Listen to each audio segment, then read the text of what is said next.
के गुणों के गान में विवर्धमान महान जिन विचरे हमारे ध्यान में। 99वीं गाथा हो गई थी, अंत की 3-4 पंक्तियां रह गई थी जो निष्कर्ष की हैं, वो पढ़ लेते हैं। इस प्रकार एक जो है ना ब्लैक टाइप में छपा, ये तो हो गया था। जिस प्रकार इस प्रकार प्रत्येक पर्याय स्वसमय में खचित है, निश्चित है, तो फिर उसमें अदला बदली का क्या काम शेष रह जाता है। इस संदर्भ में टीका में समागत यह वाक्य भी ध्यान देने योग्य है कि प्रत्येक परिणाम अपने अपने अवसर पर ही प्रकट होता है। प्रत्येक पर्याय अपने स्वसमय में खचित है और प्रत्येक पर्याय जब उसका नंबर आएगा, अवसर आएगा, तब वो प्रकट होगी। वो अवसर अनंत काल में, जिसमें आदि और अंत दोनों ही शामिल हैं, सब जिंदगी में एक बार आएगा। एक पर्याय तो एक ही बार प्रकट होगी ना, है ना, और कभी आएगा नहीं। ऐसी ये वस्तु की सुंदरतम व्यवस्था है। अब हमारा ऐसा, हमें ऐसा क्या, 5 द्रव्य ने तो चुपचाप स्वीकार कर है ही, उनको तो अजीब द्रव्यों में उनने तो कभी ऑब्जेक्शन किया ही नहीं है। और एक जीव ही है, सो अश्विनी पंचेंद्री तक ऐसा कोई स्वीकार अस्वीकार करने का भाव नहीं है। अभी श्रेणी पंचेंद्री की पर्याय हुई है, मगर इसमें ही ये बात है कि श्रेणी पंचेंद्री की पर्याय में भाई इसे पलटा पलटी करनी है। कोई कारण हो, कोई एक कारण है इसलिए हम इसकी पलटा पलटी करना चाहते हैं, तो कारण भी कोई इसलिए दिखाई देता नहीं है। अब छोटे छोटे स्वार्थ के कारण कि मेरे को जरा इसमें अनुकूलता नहीं है, इसमें अनुकूलता है, ये खाना है, ये नहीं खाना है, इनके लिए तुम इतनी बड़ी व्यवस्थित व्यवस्था को पलटने का विकल्प करता है और वो विकल्प की तेरी पूर्ति नहीं होती है, तो उस व्यवस्था को ही अस्वीकार कर देता है।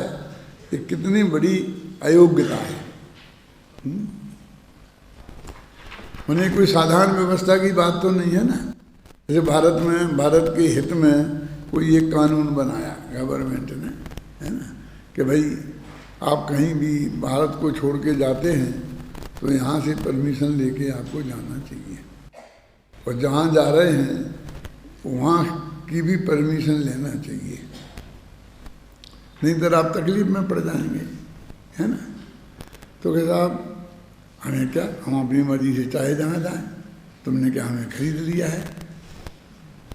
अब बिल्कुल देश के हित में और वस्तु की व्यवस्था है और तेरे को कोई ऐसा कोई खास मतलब ही नहीं है।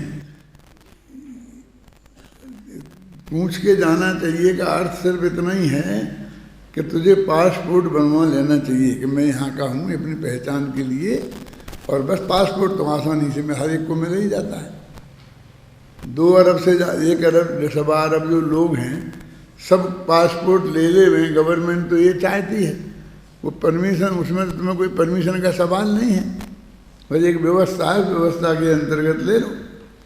और जब तुम दूसरे देश का वीज़ा ले लेते हो जाते हो, तो यहाँ की गवर्नमेंट भी आपको, जब तक कोई आप पर विशेष प्रतिबंध नहीं हो, आपने कोई ऐसा अपराध नहीं किया हो कि जिसमें आपको जेल में जाने की ज़रूरत है ना, तो गवर्नमेंट नहीं रोकेगी।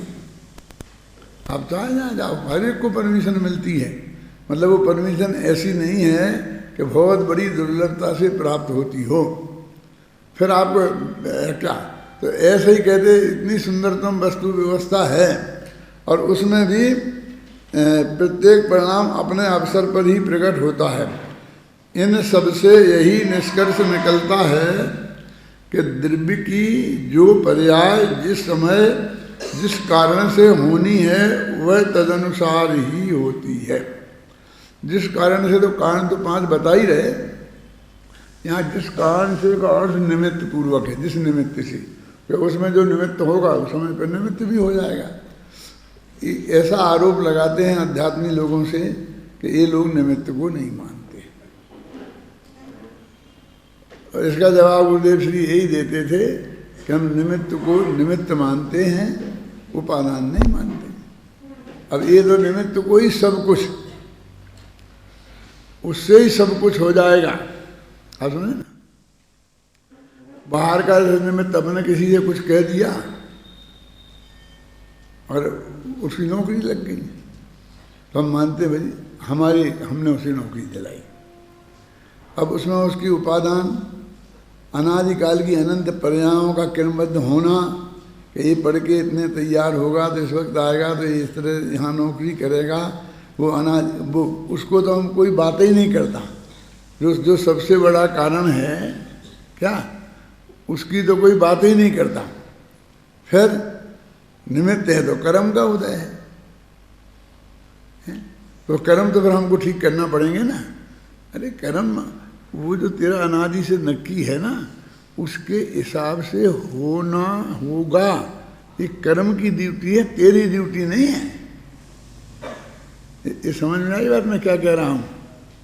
कि जब पहले तो नक्की वो है जो होना है, वो पहले से नक्की है अनंत काल तक का, और कर्म को अब नया होना है और वो उसमें बदलने की गुंजाइश नहीं है। तो अब कर्म ही इस बात के लिए हो गया बाध्य कि वो उसके अनुसार बंद है। अब मैं कर्म अच्छा मानूं बुरा नहीं मानूं, मुफ्त में उधर की फिक्र कर रहा है।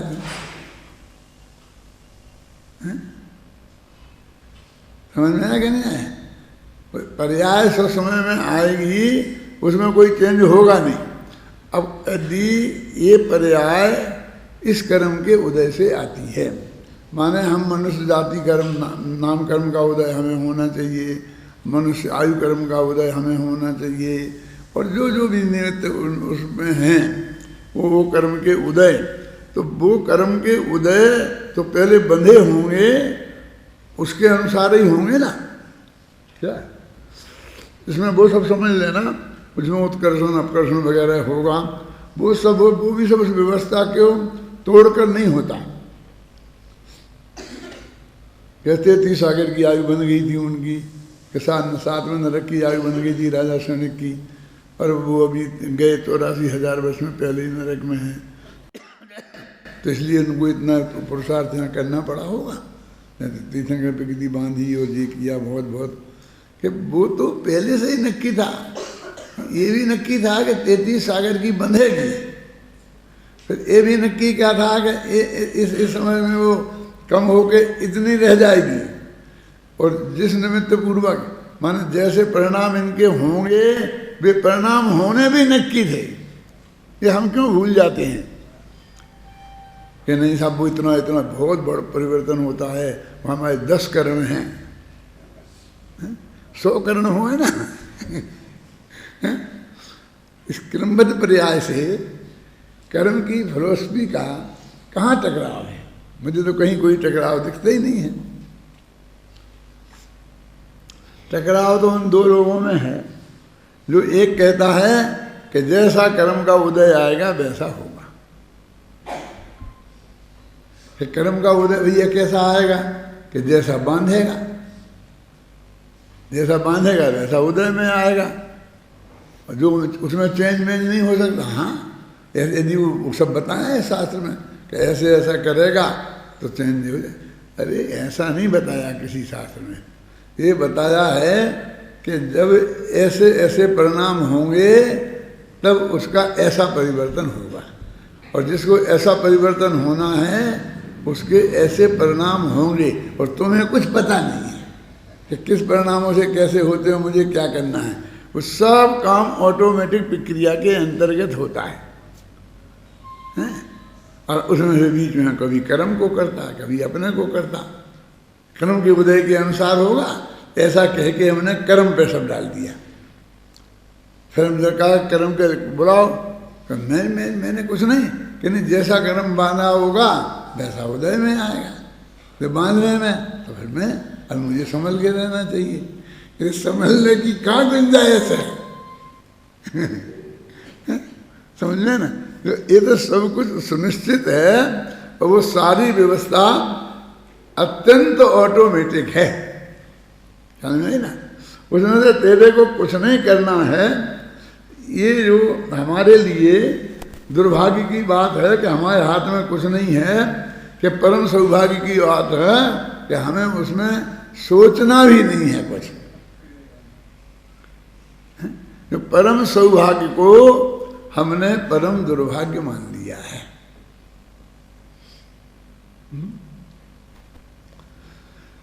वो अपनी बाल पाठमालाएं किताब है ना, तो उसमें एक ऐसा पाठ है नेमिनाथ के बारे में। तो किसी ने कहा बहुत बुरा हुआ, तो वो कहते कि बुरा क्या हुआ है? दीक्षा लेना, श्रावक से मुनि बनना, ये बुरा होना है? ये कोई दुर्घटना है? ये चारों कसायों के उदय थे, मैं 3 कसाई का उदय था, प्रत्याखाना संजलन। अब 2 कसायों चली गई तो बुरा हुआ कि अच्छा? क्या है? तुम बस एक व्यक्ति के हिसाब से कहीं से कुछ भी खोजे और उसके हिसाब से सारी जगत को बुरा और सारी जगत को अच्छा ठहरा दे, हैं? फिर कहा गया ऐसा, खैर उनका तो ठीक हुआ, चलो उनका तो निबट गया बढ़िया, लेकिन राजुल के साथ तो बहुत अन्याय हुआ, बहुत बुरा हुआ ना राजुल के साथ। क्या बुरा हुआ कि शादी होने दी और शादी नहीं भाई? शादी होना अच्छा है कि नहीं होना अच्छा है? क्यों? कि फिर उनने भी दीक्षा ले ली, उन्हें भी दीक्षा लेनी पड़ी। लेनी पड़ी कहाँ से निकाला तुमने? भारतीय संविधान में और जैन धर्म में भी, मेरी बात सुनना मैं क्या कह रहा हूँ, वैसे ही ये बात नहीं कह रहा हूँ, ये बिल्कुल सुनिश्चित है कि 6वें फेरे तक लड़का लड़की कुंवारे रहते हैं। और जब 6वें फेरे के बाद वे 7 वचन होते हैं और वे जब दोनों जने स्वीकार कर लेते हैं, अंत में ये भी कहते हैं कि तुम्हें ये मेरी 7 शर्तें स्वीकार हों तो मैं तुमसे शादी करने को तैयार हूँ। माने अभी तक बात ही चल रही है, हुई कहाँ है? तो वो कहता है हाँ मेरी भी 7 शर्तें हैं कि तुम भी रख लो। तो उसका मतलब वो भी अभी तैयार नहीं था, अभी तो उसको सब सौदेबाजी करनी थी ना। फिर वो अपनी 7 बातें रखता है। अब तो दोनों राजी है, दोनों ने शर्तें मान ली एक दूसरे की, और फिर वो 7वां फेरा पड़ता है तब शादी मानी जाती है। अभी मान लो कि नेमिनाथ को तो बैराग हो गया, नेमिनाथ को जरा एक आराम करने दो। अभी कोई आदमी का हार्ट अटैक हो जाए, हो सकता है कि नहीं? उसके लिए आप क्या करोगे? हैं? हैं? उसके लिए आप क्या करोगे? अब वो मर जाए वहीं पर उसी स्थिति में, तो क्या करें? वो लड़की कुंवारी है कि शादीशुदा हो गई है? अब उसकी शादी हो सकती है कि नहीं? क्या कहा मैंने? ये ऐसा नहीं कहा पहली दूसरी, क्या कहा है? जब पहली दूसरी की गिनती करेंगे तो अभी पहली वही का है।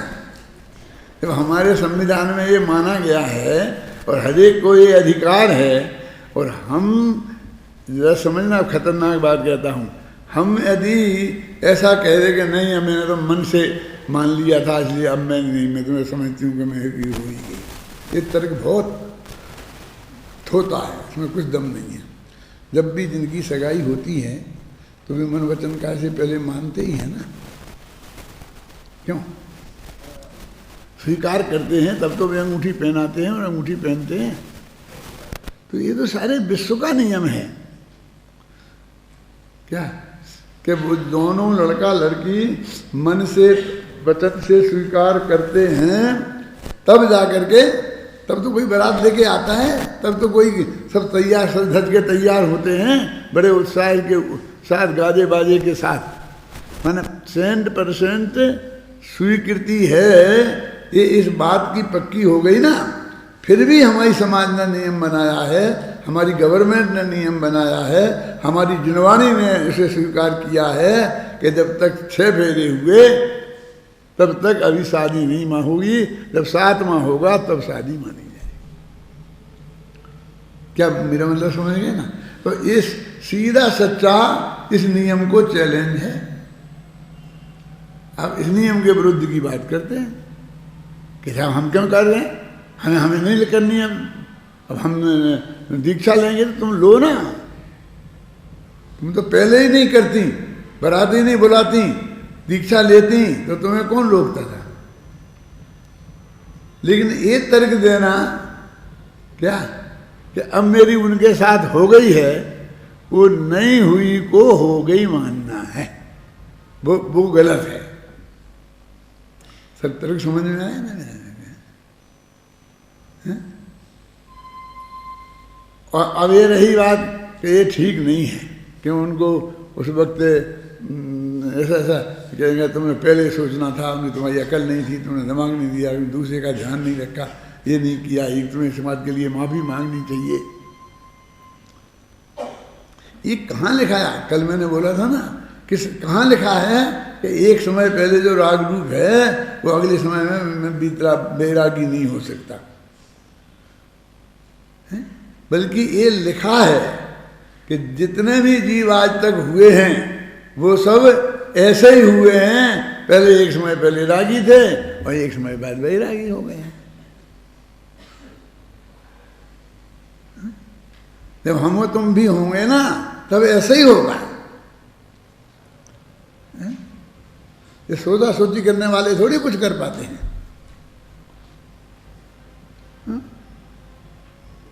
मेरे कहने का मतलब है वस्तु के स्वरूप के अनुसार विचार तो 24 घंटे ही होता है, ख्याल में है ना।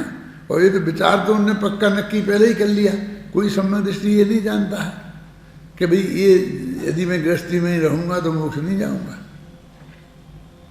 यदि मुझे मोक्ष जाना है तो मुझे नग्न दिगंबर दीक्षा धारण करनी पड़ेगी। ये सब जानता है ना मेरे कहने का मतलब। फिर क्या रह गई बात बाकी? तो अब आपने ये समझ लिया कि मुझे दीक्षा लेना है, मुझे शादी नहीं करना है। मानो राजुल्य सी कहती है तो ठीक है, तुम दीक्षा ले, शादी नहीं करें। क्यों? क्योंकि मेरे पति देव दीक्षा ले गए तो मैं भी दीक्षा ले गया हूँ। भारत की ललनाएँ पति की आज्ञाकारिणी होती हैं, पति की अनुगामिनी होती हैं। क्या जैसा पति करते हैं वैसी वे करते हैं, इसलिए मैं दीक्षा लूँगी। क्यों? ठीक है। अब तो किसी को ऐतराज़ नहीं है, कि भयंकर ऐतराज़ है मुझे कि पति दीक्षा लेगा तो तू लेगा, नहीं पति नहीं लेगा तो तू नहीं लेगा। तुझे वैराग तो है नहीं, अपने पति के प्रति तीव्रतम राग है। क्यों? और इसलिए कर तो ऐसे लोग दीक्षा लेके क्या निहाल करेंगे? उस पति को सहयोग तो करेंगे ना, खाना वाना बना के तो खिला दिया करेंगे, नाश्ता मास्ता। क्यों? वो जाकर के उनको उपसर्ग ही करेंगी। बोला अब पत्नी का सेवा में आना उपसर्ग के अलावा क्या है?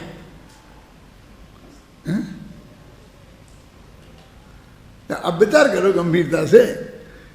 यानी पति ने दीक्षा ले ली इसलिए मैं दीक्षा लूंगी, एक तर्क भी बहुत बुरा है, गलत है। साहब आप राजुल का विरोध करो, राजुल का विरोध मैं क्यों करूंगा? मैं तो उन पंडितों का विरोध कर रहा हूं जिनने वो राजुल को इस रूप में प्रस्तुत किया है। ऐसी राजुल कहाँ थी? समझ में ना कहना क्या? उस सत्य को प्रस्तुत नहीं किया और उसे महान माना कि उसने कहा मेरे पति की हाँ जैसा करूँगी ऐसा करूँगी ऐसा करूँगी, हाँ बहुत बढ़िया बेटा, चढ़ जा बेटा सूली पर, भला करे भगवान। हैं? पति को, पता को, माँ को, बाप को छोड़कर दीक्षा ली जाती है। अपने प्रवचनसार में लिखा है ना कि उससे माता से कहा, और ऐसा ऐसा ऐसा पूछा जाता है कि हे माता तू मेरी माता नहीं है, शरीर की माता है ना, ऐसा अस्वीकार करके। वो तो जो 7 फेरे पड़े थे उसके पेट से हम पैदा हुए हैं, फिर भी इस बात को स्वीकार करके भी इनकार कर देता है दीक्षा लेने वाला। तो अभी इनकी तो शादी हुई ही नहीं थी क्या, तो वे पति के, फिर पति की कहाँ है, फिर पति कहाँ है?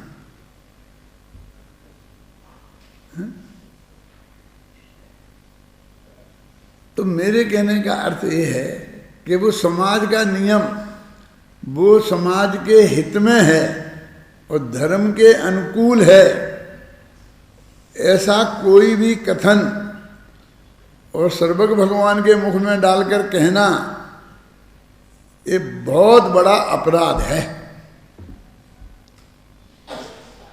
क्या किसी के देखा देखी दीक्षा लेने की बात की प्रशंसा करना ये भी उतना ही बड़ा अपराध है। समझ में आई कि नहीं आई? दुर्दशा तो उनकी वैसी होती है जैसी आदिनाथ के साथ दीक्षा लेने वालों की हुई थी, जो देखा देखी करेंगे और अंदर से वितराग भाव नहीं होगा, सम्यक दर्शन नहीं होगा। सम्यक दर्शन होगा तो 3 कषाय का अभाव नहीं हुआ होगा, जैसा जैसा शास्त्र में करुणानि योग का, यहाँ करुणानि योग का काम में लो ना। सचमुच करुणानि योग का ये अभिप्राय है कि वो आपको ये शिक्षा देना चाहता है कि आप ऐसा ऐसा करो। जो क्रिया हमारे हाथ में नहीं है उस क्रिया को करने की वो आज्ञा दे सकता है, वो तो स्वरूप बताता है। करुणानि योग हो चाहे चरणानि योग हो, वो तो स्वरूप बताता है।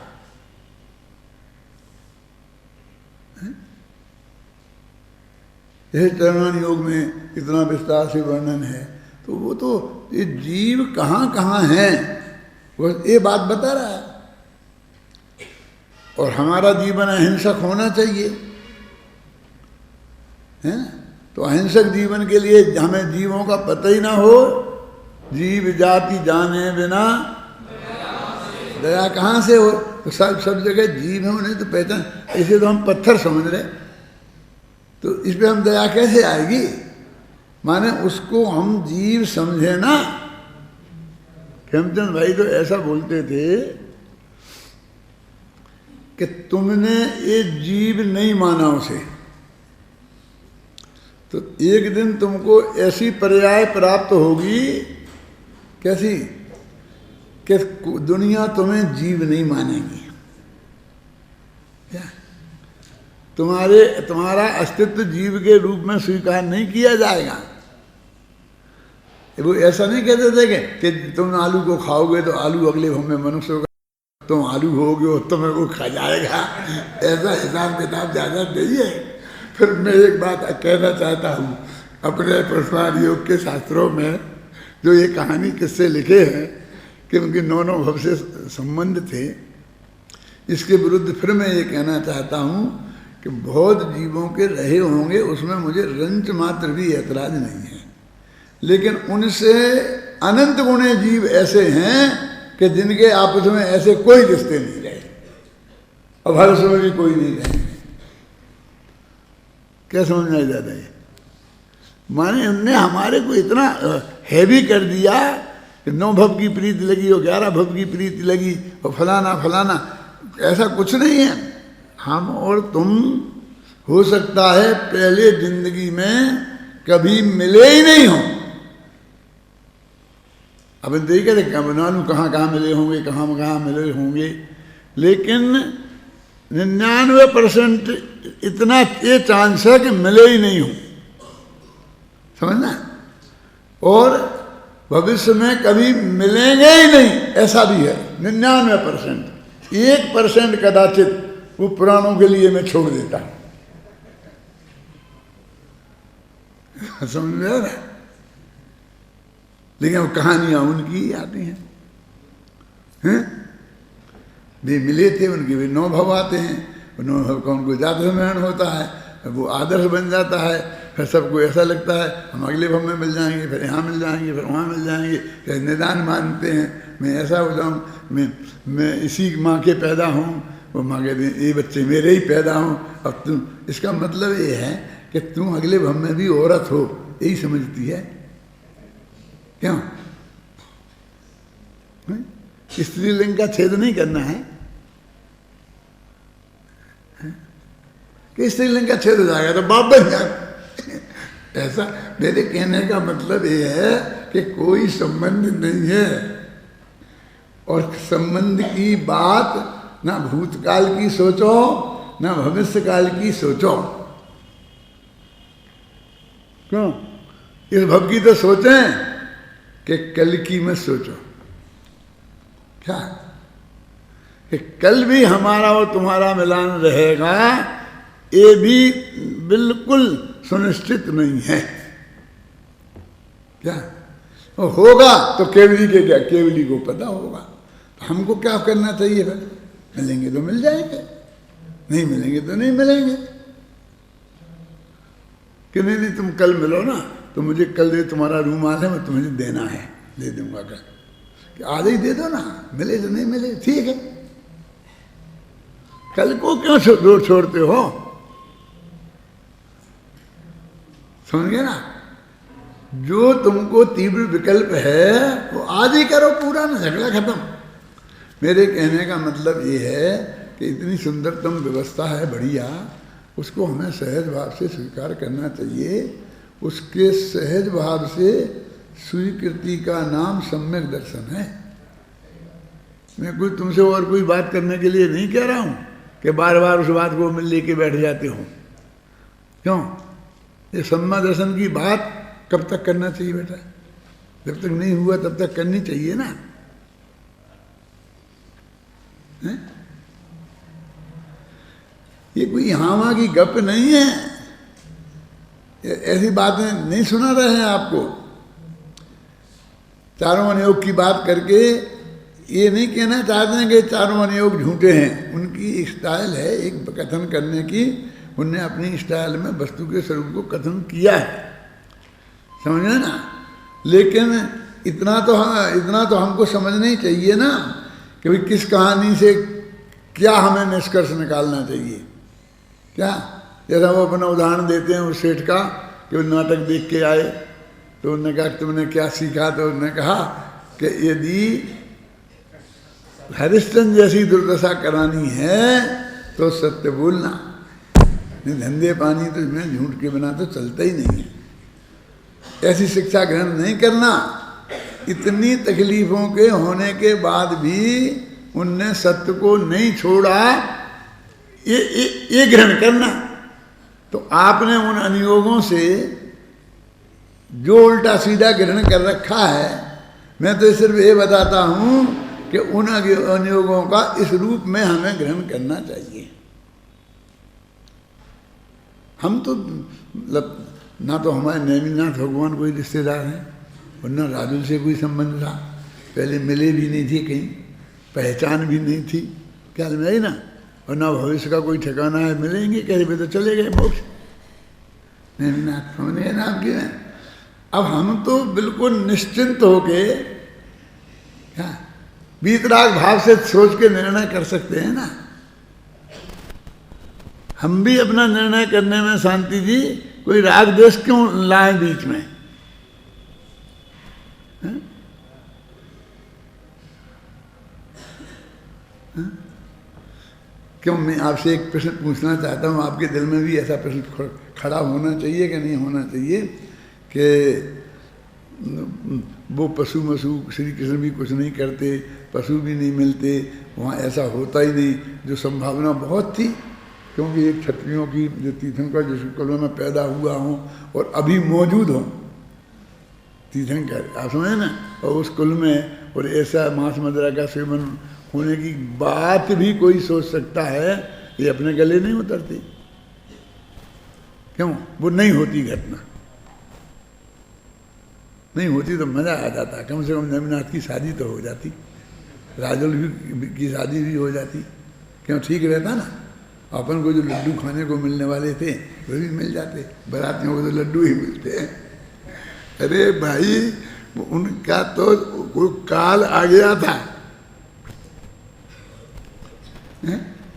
समझे ना।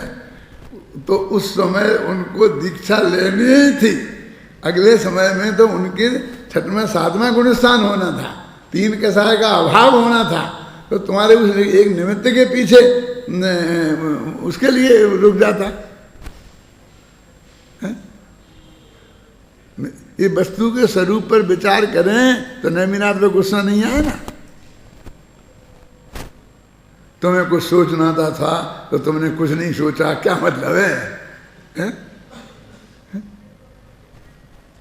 तुम्हें जब ही कहना, तुम्हारे मन में कुछ बेकार था तभी कह देना था, ऐसा ही क्यों किया, ऐसे ही क्यों किया। वो कहे हमारे मन में नहीं था, तुम घोड़े पर बैठ के ही क्यों आए, दरवाजे तक क्यों आ गए, हमने खिड़कियों में से तुम्हें देख लिया घोड़े पर बैठे मुकुट बांधे। यहाँ तक तो पहले थोड़ी सी सोच लेते तो इतना एकदम दृश्य मार्मिक हो गया। ये तो नहीं होता कि नहीं मैं तो पक्का शादी करने ही आ रहा था, क्या सोच लेता।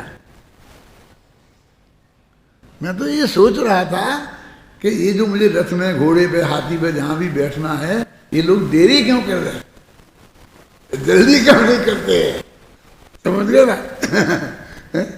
मुझे तो जल्दी पहुंचने की आकुलता थी, जल्दी फेरे पड़े और समझे ना, मुझे राजुल से मिलान हो गए, मुझे इस बात का तीव्रतम विकल्प था।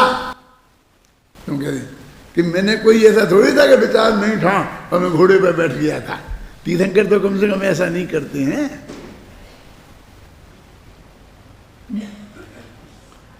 क्या ख्याल में मैं क्या कह रहा हूं, ये कोई छलमल नहीं है,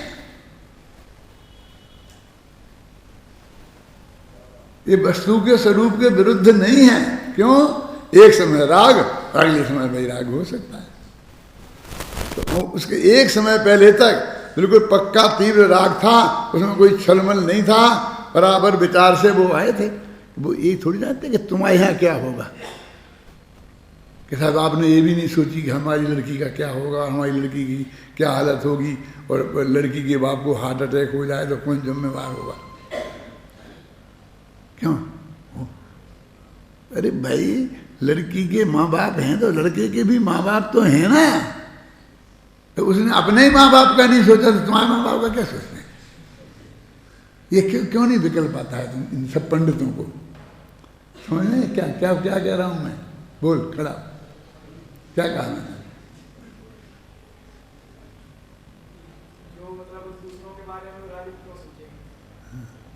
यदि नेमिनाथ के माँ बाप भी तो थे, यदि उनको कोई विकल्प आता तो अपने माँ बाप का आता कि मैं माँ को बिरा लेकर के और शादी करने आया हूँ, और माँ की क्या हालत होगी, और माँ की क्या हुई होगी, आप सोचो। ये तो कोई को सोचने की फुर्सत ही नहीं है, कोई कभी लिखता नहीं है उधर, उनको तो भूल ही गए कि वे कोई है कि नहीं है। और मैंने ऐसा भी देखा है कई पुराणों में कि फिर राजुल का क्या हुआ, इनका क्या हुआ, इसको ही भूल गए। वो तो आगे में नेमिनाथ गए, दीक्षा ली, दीक्षा से केवल ज्ञान कल्याणक हुआ, दिव्य ध्वनि खिली, और फिर रुक्मणी ने अपने पूरा भव पूछे, सत्यभामा ने अपने पूरा भव पूछे, फिर जाकर के बस ये किया। सर ये 8 पटरानियाँ अपने पूरा भव पूछ रही हैं और नेमिनाथ 8 पटरानियों को पूरा भव बता रहे, क्या खेल है?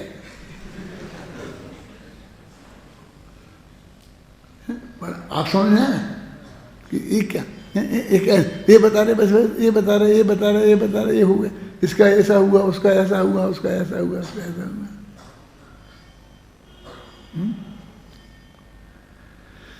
वहां राजुल का क्या हुआ, किसी ने एक शब्द ही नहीं मिलता है।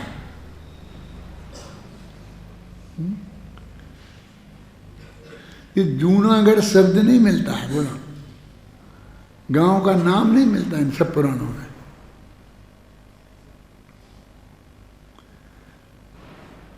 तो उनकी यहाँ दृष्टि गई, वहाँ नहीं गई। एक आदमी तुम लोगों में से ऐसा महाकाव्य लिखना कि जिसमें नेमिनाथ चले गए तो उनकी माँ की क्या हालत रही, इसी बात का वर्णन हो 150 पेज में। क्या ये बात मैंने लिखी है? कहाँ लिखी? वो तुमने पढ़ी है, बताओ। कि मैं पंक्ति बोलता हूं, तुम्हें किताब का नाम याद आ जाएगा। कि अपनी पत्नी को बिलखती हुई छोड़कर नेमिनाथ दीक्षा लेके चले गए, ये बहुत बुरा हुआ। लिखा ना, तो 12वां नाम ही लिखा ना। तो मैंने कहा पत्नी को बिलखती, पत्नी का सवाल ही कहाँ है? अभी वहीं उत्तर दिया है। देखो वो पाठमाला कब लिखी थी? 40 साल हो गए होंगे कम से कम, 40 नहीं 50 ही हो गए होंगे। मतलब वो सन 69-70 में लिखी। कितने साल हो गए बोलो? 316 से 40 साल पहले भी मेरा सोचना ऐसा ही था। ये कोई आज की उपज नहीं है क्या? कि भाई शादी नहीं हुई थी तो पत्नी को रोती बिलखती छोड़ गए का सवाल ही कहाँ है? लिखा ना उसमें।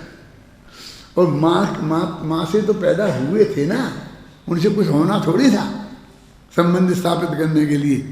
क्यों? तो माँ ने कहा क्या हुआ? माँ को बिलखती छोड़ के उनने दीक्षा ले ली। ये क्यों नहीं लिखा? क्योंकि सब तीर्थंकरों की माँ आखिर में बिलखी तो थी, अंत में भले ही सबने मंजूरी दे दी हो। क्यों? समझ में आई ना? और माँ की कोई बात नहीं करता है, और किसी ने उस माँ की दुर्दशा का वर्णन नहीं किया है? कि नहीं साहब नारी की इज्जत का सवाल है, तो माँ नारी नहीं है ऐसा कहते हैं। ये है ना, माँ से तो संबंध था, उसके उदर में 9 महीने वो रहे थे, उससे पैदा हुए थे। मेरे कहने का मतलब उसकी कोई बात नहीं करता। बारात लेके गए थे और लौट के आई नहीं, बहू को लेके आने वाले थे और लौट के आई नहीं। नायरोबी में गए थे हम करीब 25 साल पहले पूज्य गुरुदेव श्री के साथ, पंचकल्याणक था।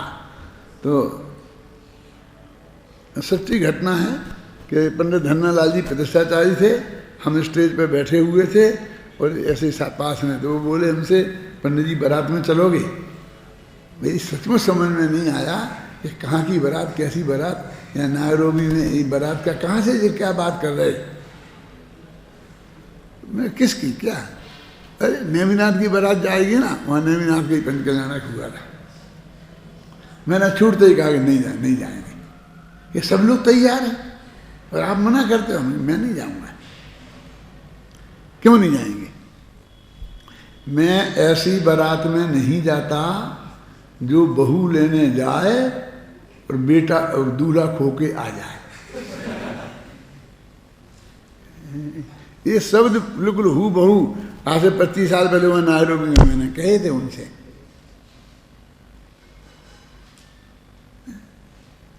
मानो सावन का महीना था जब वो बारात गई थी, क्योंकि दीक्षा कल्याण का काल वही है ना नेमिनाथ का। तो अपने हिंदू वाले कहते हैं कि सावन में तो शादी होती ही नहीं। मैंने कहा गुजरात में होती है, क्या करें? मैं गुजराती बोलते देखो नेमिनाथ की हुई थी, नेमिनाथ की हुई थी। मैं कहा ज़्यादा गड़बड़ मत करो तुम, जैसी नेमिनाथ की हुई थी वैसी तुम्हारी होगी। शादी के लिए थोड़ी नेमिनाथ आदर्श है। केवल ज्ञान के लिए आदर्श होंगे, वो कोई बढ़िया शादी थोड़ी है, वो तो सबसे ज्यादा असफल शादी है। शादी की दृष्टि से तो असफल ही है ना। क्यों? ऐसे ही जो वस्तु का स्वरूप है, सहज बहुत होता है। मन सैकड़ों बारातें जाती, मेरी सुनना क्या कहना चाहता हूँ, और जाती हैं और फेरे पड़ते हैं और पूरी शादी होती है और फिर ज़िंदगी भर साथ भी रहते हैं। और ऐसी एकाध होती है, रेयर केस होते हैं नेमिनाथ जैसी का, लेकिन वो भी होती हैं ना। क्या क्या समझ में आया? है ना, एक हुई तो उसका मतलब होती है ना। तो और भी कैसे कई कारण हो सकते हैं कि लड़का मना कर देगा मैं शादी नहीं करूँ, लड़की मना कर देगा मैं शादी नहीं करूँ। रोज ही ना अखबार पढ़ लो, उसमें आता है कि लड़का के मुँह से शराब की बदबू आ रही थी तो लड़की ने फेरे पड़ते मैंने कह दिया मैं नहीं करती इसे शादी। फिर बहुत समझाया लेकिन बस बारात फिर बिना शादी की लौट गई। ऐसे रोजीना समाचार आते हैं अखबारों में। क्यों? मुझे ये मालूम पड़ा, मुझे ये मालूम पड़ा, मुझे पहले लड़की को ढंग से दिखाया नहीं गया था और यहाँ देख के मैंने आगे देखा दे तो गूंगी है। नहीं तो ऐसे जो चीज़ उसके ध्यान में नहीं आई थी वो कहता मैं नहीं करूँगा। लेकिन ऐसे केस लाखों करोड़ों में एकाध ही होते हैं ना, अखबारों में वही भरे रहते हैं। ऐसी शादियाँ भी रोजाना होती हैं कि शांति से हो जाती हैं और शांति से वे जिंदगी भर अपने साथ रहते हैं। अखबार कोई लिखता ही नहीं, क्या करें? अखबार के लिए तो समाचार ही ये है कि कहीं गड़बड़ हो, और उसका नाम अखबार उनको समाचार मानता है, वो उसको समाचार ही नहीं मानता है। क्या है? समझे ना, उसको समाचार ही नहीं मानता है। क्या करें? तो ऐसे ही हमारे जनवाणी में भी हुआ है। कैसा हुआ है कि जो ऐसा कुछ अद्भुत हुआ तो उसको उन्होंने लिख दिया और हम वही पढ़ते हैं और उससे अपना माइंड बनाते हैं। मैं सबके दिमाग में ये डालना चाहता हूं बुद्धिपूर्वक कि जैसी जितनी घटनाएं हैं जिनको तुम आदर्श मान के चल रहे हो, जितनी हुई हैं उससे लाखों गुनी ज्यादा घटनाएं उससे उल्टी हुई हैं और फिर हमें उसका विचार करना चाहिए ना। विदेश की यात्रा पर लोग पुराने जमाने में उससे जाते थे पानी के जहाज से। ये बहुत पुराने की बात नहीं है, 100-150 वर्ष पहले भी जाते थे। अभी भी अमेरिका में ऐसे लोग हैं जो यहाँ से पानी के जहाज से लंदन गए थे और फिर लंदन से पानी के जहाज से ही अमेरिका गए थे। जब सबसे पहले गए थे, उनका नाम बता सकता हूँ, नाम का नाम तनसुख सालगिया है। तो वो कहते थे हमारे पास पैसे नहीं थे, तो इतने ही पैसे थे कि लंदन तक पहुँच सकते थे। तो टिकट लंदन का ले लिया और फिर लंदन में उतर गए और लंदन में 1 साल तक नौकरी करी। मिल जाती हैं वहाँ ऐसी टेम्परेरी नौकरी। फिर उससे वो पैसा इकट्ठा किया कि जिससे हमने अमेरिका का टिकट लिया। कहेगा वही, जब प्लेन तो चलते थे, ऐसा नहीं कि नहीं चलते थे, वो इतना ज़्यादा पुरानी बात नहीं होगी, उनकी 60 वर्ष ज़्यादा पुरानी बात नहीं होगी। तो फिर प्लेन का होता था मान लो 1000 रुपया, तो उसका 100 रुपया, इतना कम टिकट होता था काहे का पानी के जहाज का। तो उससे हम इसलिए उसमें जाते थे। तो ऐसे लोग जाते थे। एक आदमी ने वहाँ पे एक छोटा सा चर्च बना के रखा था। कहाँ? समुद्र के किनारे।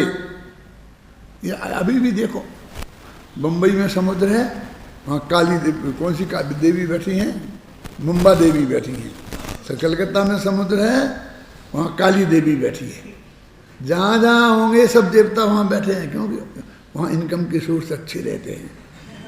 क्योंकि लोग आते हैं जो विदेश में जाते हैं तो डर लगता है उन्हें बहुत ज़्यादा, और डरे हुए लोग भगवान को ज़्यादा याद करते हैं, इसलिए उन्होंने अपना अड्डे वहीं बनाए हैं सबने। तो वो हर एक आदमी को ऐसे फोटो लगा रखे थे कि भाई इतने आदमी मेरे को $101 दे के गए और ये सुरक्षित लौट के आए। यदि आप जा रहे हो तो आपको सुरक्षित लौट के आना है तो $101 जमा करा। और लोग कहते $101 तो बहुत ज़्यादा नहीं है, जीवन का सवाल है ना, रक्षा का। दे और वो फोटो खींच लेता था, तो लगा देता और लिखवा के ले लेता, साइन कर देता था।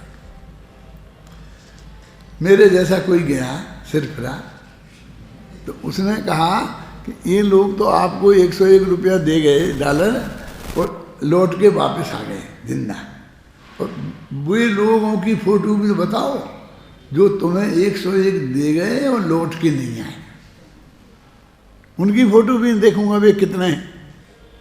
और जो तुम्हें नहीं दिया जिनने डॉलर और फिर भी वे लौट के आ गए, उनके फोटो भी देखूंगा। वो जो तुम्हें नहीं दिया और लौट के नहीं आए, ये चारों के फोटो लगाओ, वो गिनती से इतने 100 आ गए लौट के, 200 यहाँ आए, फिर मैं निर्णय करूंगा कि मुझे तुम्हें 101 डॉलर देना है क्या नहीं देना। ऐसे तो कई बहुत कम होते हैं ना लोग, हैं, बस हो जाता है, ठीक हो जाता है, ठीक हो जाता है। बस श्रीपाल का हुआ था, फलाने का हुआ था, और चलती है दुकान लाखों वर्ष तक, लाखों गाँव में दुकान चलती है, हो गया था ठीक, हो गया था ठीक, हो गया था ठीक। मैं पहले भी शिक्षक विधान बहुत कराता था, किया मैंने 150 तो कराए होंगे, तो प्रतिष्ठाचारी बन के हैं। तो मैं देखता था कि उनमें से किसी ना किसी को कुछ ना कुछ सफेद दाग कहीं ना कहीं होता था, इसलिए वो विधान कराते थे। तो वो जब मैं वहीं ठहरता था तो वे नहाते धोते थे ना, तो दिख जाता था। कई नाम मुझे अभी याद आ रहा है लेकिन बोलूंगा नहीं।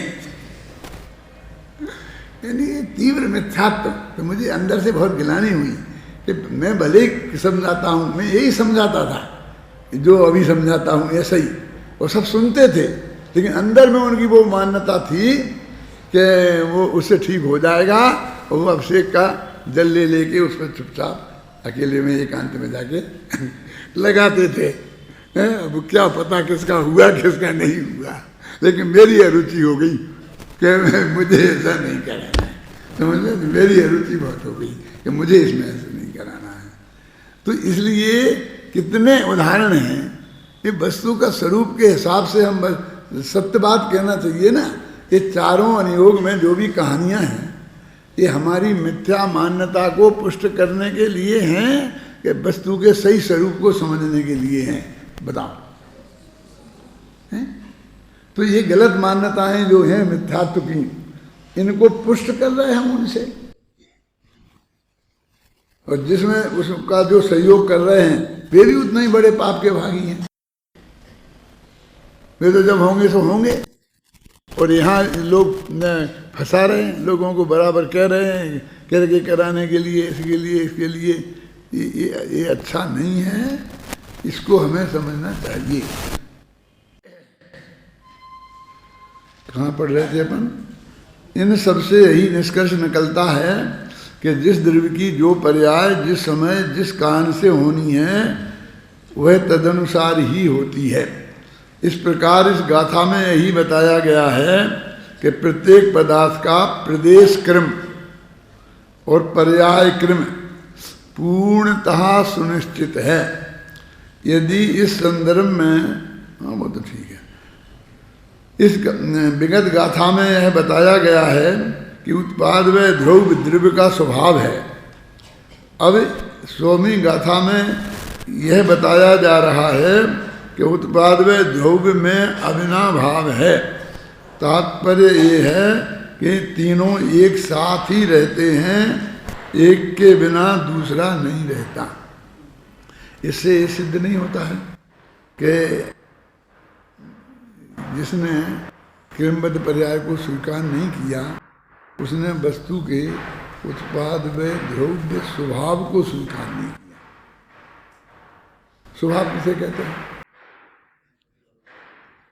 जो पर की अपेक्षा नहीं रखे, ऐसी पंक्ति आई ना, स्वभाव उसे कहते हैं कि जिसको जो पर की अपेक्षा नहीं रखे।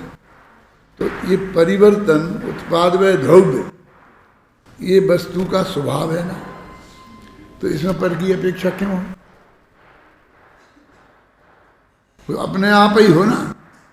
तो जब एक अनादिकाल से अनंत काल तक सुनिश्चित है तो फिर उसमें बदलने का क्या कारण हो? वो स्वभाव है ना, स्वभाव में तो हर आत्मा रह नहीं चाहता है। और स्वभाव की सहज स्वीकृति का नाम तो धर्म है ना। ये समझ लेना